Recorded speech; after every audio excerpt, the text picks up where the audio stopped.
শাড়ি আছে, প্যান্ট আছে, গেঞ্জি আছে, জাঙ্গিয়া আছে, ছোট ছোট বাচ্চাদের জন্য প্যাম্পাস আছে, শার্ট আছে, মাস্ক আছে। লাগবে নাকি দাদা, কিছু লাগবে? আমার বইয়ের জন্য তো একটা শাড়ি নিতে হবে, মালটা বুঝি চলে যায়। ও হকারওয়ালা ভাই, এই হকারওয়ালা, এদিকে এসো এদিকে এসো, একটা শাড়ি নিতে হবে। হ্যাঁ দাদা আসছি। দাদা আমার কাছে একটা এমন সায়া আছে না, আপনাকে দেখাবো, দেখানোর পর আপনার বউ যখন পরবে না, সেই শুধু সায়াটা পরে ঘুরে বেরোতে হবে।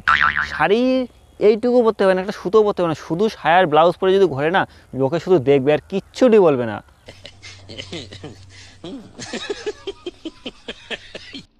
দাদা যদি আমার কথা বিশ্বাস না হয়, বিশ্বাস মনে হয় হচ্ছে না, তাহলে বের করে দিচ্ছি, আপনি পরে দেখুন, আপনি নিজেই পরে দেখুন, এতটা সুন্দর লাগবে যে কি বলবো, রাস্তায় সবাই আপনার দিকে তাকিয়ে থাকবে। হারামজাদা, আমি কি সায়া পরবো না হিরে? আমার নাইটি পরলেই সায়ের কাজ হয়ে যায়, আমি সায়া পরতে যাবো কেন আবার? আচ্ছা দাদা, সেটা যদি পছন্দ না হয়, আমার কাছে আর একটা সায়া আছে, সেটা একদম দারুণ দারুণ, দেখতে একদম সুতোর কাপড়ের মতো লাগে, কিন্তু ওটা একদম স্টিল কাপড় দিয়ে তৈরি, এতটা সুন্দর লাগবে। সামনে তো কালী পুজো আছে, কালী মেলাও হবে আপনাদের ওখানে, তাই বলছি আপনার বউকে বলবেন সেই কালী মেলায় ওই সায়াটা পরে যেতে, একদম দারুণ লাগবে। তার মাঝে আরও স্টিল কাপড় দেওয়া, স্টিল কাপড় তো জানিনি কীরকম লাগবে, একদম পিওর, একদম বিকেসি লাগবে। ওই বিকেসির মানে এটা কি রে? আরে দাদা ওই যে বিকেসির মানে জানি না, আরে ওই যে বিকেসি মানে ওই তো জানেন না আপনি? আরে আরে ওই যে বিকেসি, আরে ওই তো বেশি কিউট চমৎকার। হ্যাঁ হ্যাঁ ঠিক আছে, এখন শাড়িটার দাম বলো আগে। হ্যাঁ দাদা শাড়িটার দাম নেই বললেই চলে, মাত্র 300 টাকা। কি বলিস ভাই, আমার বাড়ির পাশে যে দোকানটা আছে না, সেখানে 200 টাকা করে দিচ্ছে, 200 টাকা মাত্র। ও আচ্ছা, তাহলে আপনি 200 টাকায় দিয়ে দিন। কি বলিস ভাই, আমার বাড়ির পাশে যে 3 রাস্তার মোড়টা আছে, সেখানে 150 টাকা করে দিচ্ছে, 150 টাকা। কি আর করা যাবে, তাহলে 150 টাকায় দিয়ে দিন।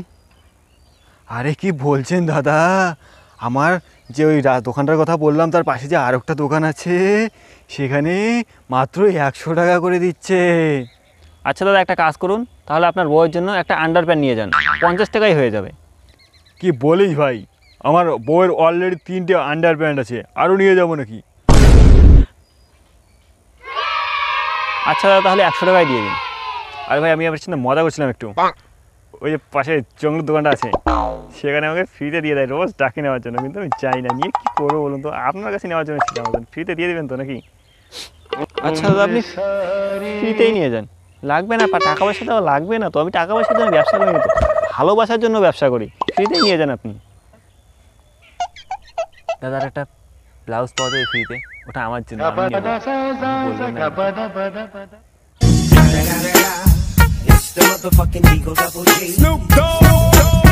যা বাল, তোর কোনো ড্রেস কিনতেই হবে না, তুই এক কাজ কর, কিছু শুকনো পাতা কুড়িয়ে নিয়ে যা, সেই সব পরিস, সুতো দিয়ে বেঁধে বেঁধে তোর বউকেও পরাস। হ্যাঁ ভাই, তোর জন্য আমার কাছে একটা জিনিস আছে, খুব ভালো জিনিস, ফ্রিতে আছে, নিবি? সেটা হচ্ছে এই মাস্কটা, যা এই যে এইভাবে পায়ের দিক দিয়ে ঢুকিয়ে দিয়ে পরিস, ঠিক আছে? এইভাবে। দাদা একটা বউয়ের জন্য হবে, কালকে না হলে আরেকটা মাস্ক নিয়ে আসবো, সেটা দিয়ে যাবো, সেটা তোর বউকেও পরা, ঠিক আছে? হারামজাদা। ও দাদা দেবেন কি বলুন না? দাদা আপনার মতো কিছু কাস্টমার থাকলে না, ব্যবসা আমার 2 দিনে লাঠে উঠে যাবে। ভালো থেকো, সুখে থেকো সবে, আসবো আবার দেখা হবে।